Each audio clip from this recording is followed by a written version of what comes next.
గౌరవ ఎంపీ గారు శ్రీ విజయసాయిరెడ్డి గారు ఈరోజు కొన్ని ట్వీట్స్ వరుసగా చేశారు. దీని ఎఫెక్ట్ ఎలా ఉంటుంది అనే విషయంలోకి వెళ్తే, ఇక్కడ మెయిన్ స్ట్రీమ్ మీడియా ఒక పక్కన, విజయసాయిరెడ్డి గారు ఒక పక్కన. ప్రస్తుతం అధికారంలో మెయిన్ స్ట్రీమ్ మీడియా అంటే ఏబిఎన్, టీవీ5, మహా న్యూస్ సపోర్ట్ చేసే ప్రభుత్వం ఉన్నది.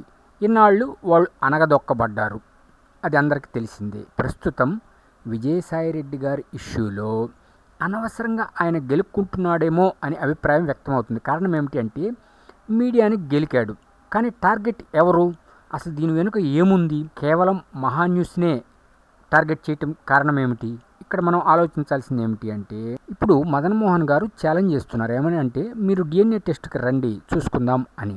దాని గురించి మాట్లాడాలి, కానీ నువ్వు అది చేసావు, నువ్వు ఇది చేసావు అంటూ ట్వీట్స్ చేస్తే ప్రస్తుతం పట్టించుకునే వాళ్ళు ఎవరున్నారు? అసలు టార్గెట్ ఎవరు? ఈ విషయంలో ఆయన ఇంతటితో వదిలేస్తే బాగుంటుందని సర్వత్రా అభిప్రాయం వ్యక్తమవుతుంది. కారణం ఏమిటంటే, మెయిన్ స్ట్రీమ్ మీడియా వాళ్ళు ఒక్కొక్కటి వెలికి తీసి రచ్చరచ్చ చేస్తే పరువు పోతుంది. ఇప్పటికే పార్టీ నుంచి సపోర్టు లేదు, ఒంటరి పక్షి అయిపోయారు. కాబట్టి ఇప్పటికైనా సరే విజ్ఞత గల విజయసాయిరెడ్డి గారు ఆలోచించి ఈ ఇష్యూని ఇంతటితో కట్ చేసుకొని వదిలేస్తే మంచిది. గెలుక్కునే కొద్దీ ఇంకా అనేకం తవ్వి తీస్తే ఇబ్బంది ఎవరికి?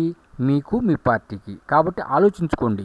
ఎందుకంటే అధికారంలో ఉన్నప్పుడు చేశారంటే అది వేరు, ఇప్పుడు మీకు అధికారం లేదు. మీరు మీ ఇష్టం వచ్చినట్లు ట్వీట్స్ చేస్తే, పాత రోజుల్లో మీరు అధికారంలో ఉన్నప్పుడు ఏ విధంగా చేస్తారో ఆ విధంగా చేస్తే మెయిన్ స్ట్రీమ్ మీడియా ఊరుకోదు. మీ విషయాలన్నీ బయటకు తీస్తారు. సరే, పర్సనల్స్ 100 ఉంటాయి, అవన్నీ బయటకు వస్తాయి.